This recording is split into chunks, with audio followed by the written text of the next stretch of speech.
नमस्कार, आप देख रहे हैं प्राइम टीवी और मैं हूं आपके साथ सपना सिंह। वक्त हो चुका उत्तर प्रदेश की खबरों का।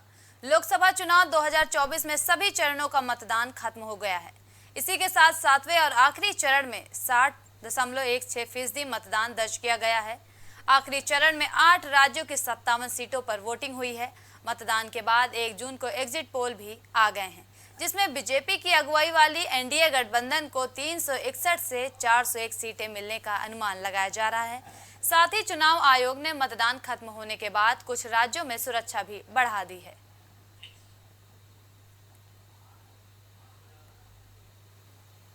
प्रदेश में रिकॉर्ड तोड़ गर्मी कुछ शांत होने लगी है। शनिवार को लू का दायरा सिमटा और लगातार चढ़ रहे पारे की रफ्तार भी थम गई है।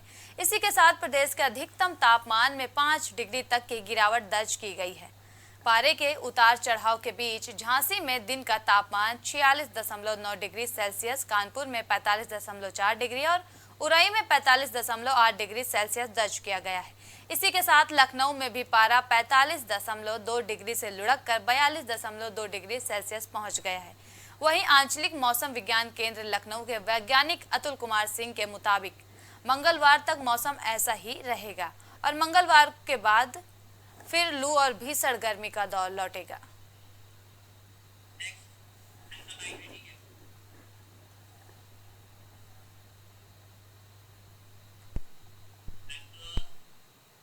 गाजीपुर में केंद्रीय मंत्री डॉक्टर महेंद्र नाथ पांडे ने प्राइम टीवी से खास बातचीत की है।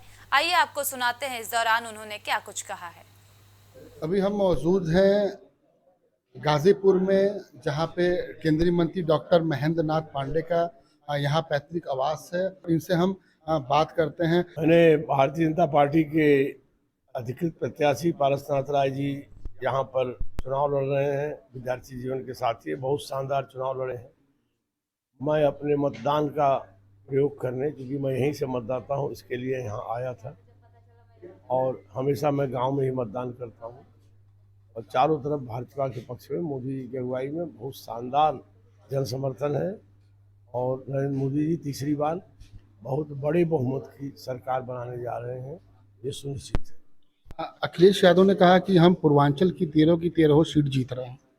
अखिलेश यादव अपनी कन्नौज और अपनी पत्नी की मैनपुरी की सीट की जद्दोजहद में परेशान है और वह दोनों सीटें भी वो हारने जा रहे हैं। सांसद जी, एक आखिरी सवाल। आज इंडिया गठबंधन के जितने भी शीर्ष एवं दिग्गज नेता हैं, आज दिल्ली में एक अहम बैठक किए और उसमें खड़गे जी ने कहा कि हम 295 सीट जीत रहे हैं। खड़गे जी को दिन में सपना आ रहा है, उसका कोई इलाज नहीं है। काहे को परेशान है। 4 जून को रिजल्ट आ जाएगा, खड़गे जी भी जान लेंगे, दूध का दूध और पानी का पानी साफ हो जाएगा। कैसे जनता नरेंद्र मोदी को पुनः तीसरी बार प्रधानमंत्री बना रही है, यह खुली आंखों देश का हर इलाका देख रहा। तो ये थे हमारे साथ केंद्रीय मंत्री डॉक्टर महेंद्र नाथ पांडे, जिन्होंने अपनी बातें प्राइम टीवी के साथ रखी। कैमरामैन मोती कश्यप के साथ पवन मिश्रा, प्राइम टीवी गाजीपुर। कौशाम्बी के मंजनपुर तहसील के मुस्लिम बाहुल गांव में हिंदुओं का हुक्का पानी बंद कर दिया गया है, जहां हिंदू पक्ष का आरोप है कि मुस्लिम परिवार के लोगों को मस्जिद से ऐलान कर हिंदू परिवार के दुकान से सामान की खरीदारी और पानी ना दिया जाए और ऐसा करने वाले व्यक्ति पर जुर्माना लगाया जाएगा। मस्जिद से जारी फतवे के बाद हिंदू परिवार में डर दहशत का माहौल है। वहीं एसडीएम आकाश सिंह के मुताबिक गांव में सर्किल अफसर को भेजकर गांव के लोगों को भय मुक्त किया गया है और जो लोग इस तरह की हरकत में लिप्त हैं उन पर कार्रवाई की जा रही है। उत्तर प्रदेश के कौशाम्बी जिला का एक ऐसा गांव जहां पर मुस्लिम समुदाय के लोगों ने हिंदू समुदाय के लोगों से हुक्का पानी बंद कर दिया है। आपको बता दूं कि पश्चिम खैरिया थाना क्षेत्र के अंतर्गत जफरपुर महावा गांव में जमीनी विवाद को लेकर 2 पक्ष आपस में भिड़ गए थे, जिस पर कि मुस्लिम समुदाय के लोगों ने हिंदू समुदाय के लोगों पर उनकी दुकान से सामान की खरीदारी करना और अपने निजी नलकूप से पानी देने के लिए प्रतिबंध लगा दिया है। ये भी कहा गया है कि यदि कोई भी मुस्लिम समुदाय के लोग हिंदू समुदाय के दुकान से सौदा लिया जाएगा तो उस पर 5100 रुपये का जुर्माना भरना पड़ेगा। जानकारी होने पर राजस्व टीम गांव पहुंची और दोनों समुदाय के लोगों से 5-5 लाख रुपए पर पाबंद किया गया है। Arvind Tiwari, Kaushambi, prime TV. इसमें मसला यही, ये लोग अपने से खड़ा कर रखे हैं, कि इसलिए खड़ा कर रखे हैं। अब हम मान लो मकान किसी गरीब ने बना रहा है, 2 रोटें हैं उसमें, तो 2 रोटों को भाई वो हर आदमी 2 रोड पे जब घर लेगा तो दरवाजे दोनों तरफ करेगा। दिया एक मुस्लिम ने लिया है, उसका दरवाजा इधर नहीं था, उत्तर साइड में दरवाजा था, एक दरवाजा था, 3 दरवाजा लगा लिए। इधर दक्षिण पूरब पश्चिम तरफ एक दरवाजा और जबरन लगा रहे हैं, जिसमें विवाद का कारण बना हुआ है। इसमें एक दरवाजा लगने का विवाद है। ये इससे तो कोई मतलब नहीं है। राज्यों से टीम आई है, उन्होंने मना कर गई कि दरवाजा नहीं लगेगा। उसके बाद उसी रात मुस्लिम समाज के लोगों ने फतवा जारी कर दिया। यहाँ एक ज़मीनी विवाद का मसला था, जिसमें से राजस्व की टीम आई, फैसला सुना के गई है। उसके बाद 1 हफ्ते बाद यहाँ के मुस्लिम समुदाय ने जब मस्जिदों में जाकर जो है मीटिंग की है और हिंदुओं की दुकान से सामान न लेना प्लस समरसेबल से पानी न देना, किसानों का जो है खेत सूख रहा है, इन्होंने डिसाइड किया है। हो सकता है आने वाले समय में किसी प्रकार के हिंसात्मक प्रवृत्ति के मामले हो सकते हैं। अब हमें क्या मालूम, ये गांव वाले अपना जो इसे सिस्टम रखेंगे, मतलब वो दबाव बनाए हैं अपना, हाँ अपना मोहल्ले में बैठे। अब वो इसीलिए मतलब बैठक करने की मतलब इन लोगों से न बोलिए, हाँ हिंदुओं से, हिंदुओं को पानी नहीं देना है और मतलब और बाकी सब अपने अपने बिरादरी में वो लोग सामान खरीदते हैं, खाते हैं, हमसे कोई मतलब नहीं उस बात से। अलीगढ़ के तहसील इगलास के गांव नाया में एक साथ 12 शव पहुंचने के बाद पूरा मामले में सनसनी फैल गई। बताया जा रहा है कि 28 मई को गांव से 45 से ज्यादा लोग दर्शन के लिए जम्मू कश्मीर के वैष्णो देवी के लिए रवाना हो गए थे। अचानक 150 फीट खाई में बस गिर जाने के कारण 12 लोगों की मौत हो गई और कई दर्जन लोग घायल हो गए, जिसके 2 दिन बाद जब शव जम्मू से ट्रेन के रास्ते मथुरा पहुंचा तो अलीगढ़ प्रशासन ने शवों को एम्बुलेंस से तहसील इगलास के गांव नाया में पहुंचा दिया। इस दौरान प्रशासन के द्वारा सभी तरह की व्यवस्थाओं के बीच शवों को उनके परिजनों के मुखाग्नि दिलाई गई। साथ ही पुलिस और प्रशासन के सहयोग से घायलों को भी लेकर इंतजाम किए गए हैं।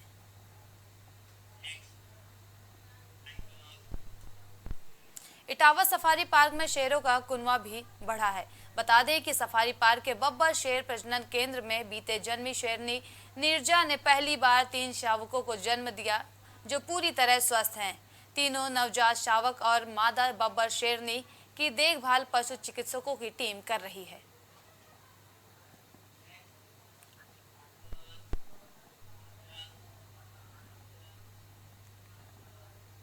उत्तर प्रदेश के जनपद अमरोहा के थाना सैद नंगली क्षेत्र के कस्बा उझारी के युवक की दिल्ली में दोस्तों ने चाकू घोंपकर हत्या कर दी है। जहां घटना की सूचना पर पहुंची स्थानीय पुलिस ने शव को कब्जे में लेकर पोस्टमार्टम के लिए भेज दिया है और मामले की जांच शुरू कर दी है।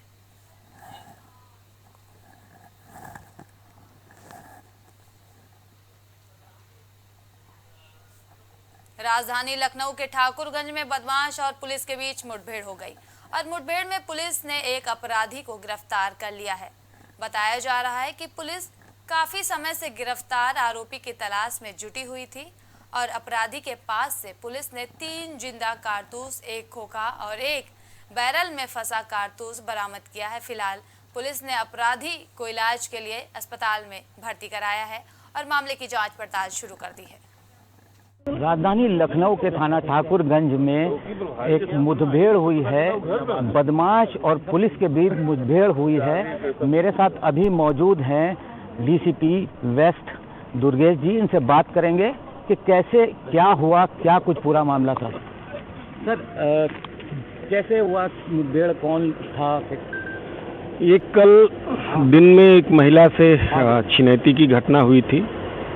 ये गांव बरामन कला है, बरामन कला है, इसके पास में हरिनगर है। इसी रोड पर एक बाला हरी कला, वहाँ से छीना गया था, जिसके संबंध में थाना ठाकुरगंज पर मुकदमा पंजीकृत है लूट का। जब उसके अनावरण के संबंध में थाने द्वारा कार्रवाई की गई, पूरा अपना मुखबिर तंत्र और साइंटिफिक और ट्रेडिशनल एड्स लगाए गए, तो ये जानकारी हुई किस व्यक्ति ने इसको किया है। आज अभी कुछ देर पहले मुखबिर ने बताया कि ये ग्रीन कॉरिडोर पर अपने स्कूटी से उपस्थित है। इसके गिरफ्तारी के लिए जब टीम वहाँ पहुँची तो वहाँ से ये भगा, पीछा किया गया। तो घटनास्थल पर जहाँ हम लोग खड़े हैं बरामन कला, यहाँ उसने टीम पर फायर किया, उसे रोका गया, गिरफ्तारी के लिए कहा गया, नहीं माना, मल्टीपल फायर किया, पुलिस टीम ने भी फायर किया, जिससे उसके पैर में गोली लगी है। इलाज के लिए उसे नज़दीक के हॉस्पिटल में भेजा गया है।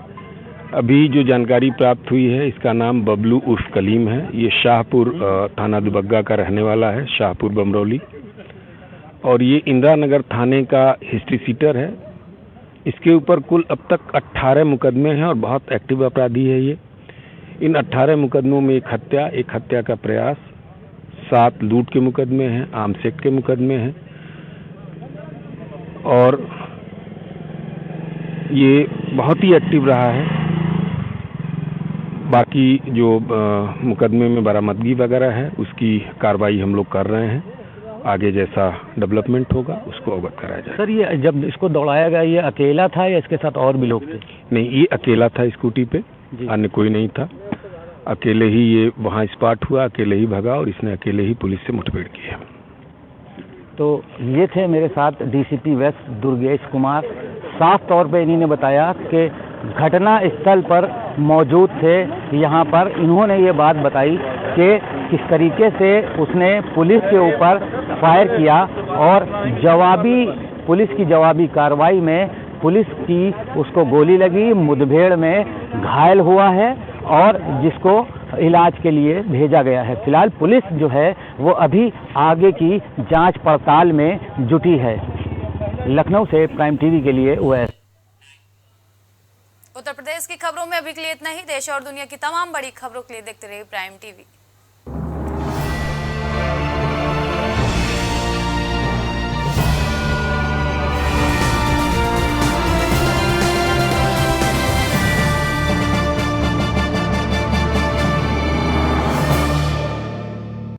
BabaSahebShadi.com ये पोर्टल वेबसाइट शादी विवाह के रिश्तों के लिए ये बहुत ही भरोसेमंद और बेहतरीन पोर्टल वेबसाइट है।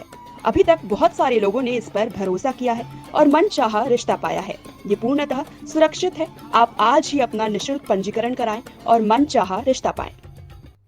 गोयल सुपर स्पेशलिटी हॉस्पिटल आपके लिए लेकर आया है world class heart care facilities, जहां होता है हार्ट समेत सभी बीमारियों का बेहतर इलाज।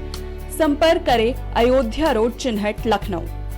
माँ सरस्वती शिक्षण संस्थान मदुरी, राजकीय मान्यता प्राप्त विद्यालय, जहां होता है भविष्य निर्माण। एडमिशन के लिए आज ही संपर्क करें और अपने बच्चों को दिलाएं बेहतर शिक्षा।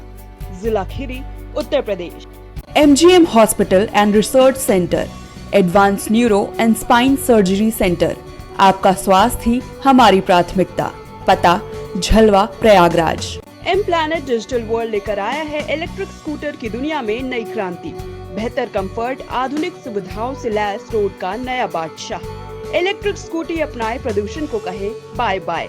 पता प्रोफेसर कॉलोनी, कमला नगर, आगरा। मस्तिष्क मनोरोग, नस एवं नशा मुक्ति के विशेषज्ञ डॉक्टर राकेश पासवान। पता Sitaram hospital, Darbhanga colony, Lowther road, Prayagraj.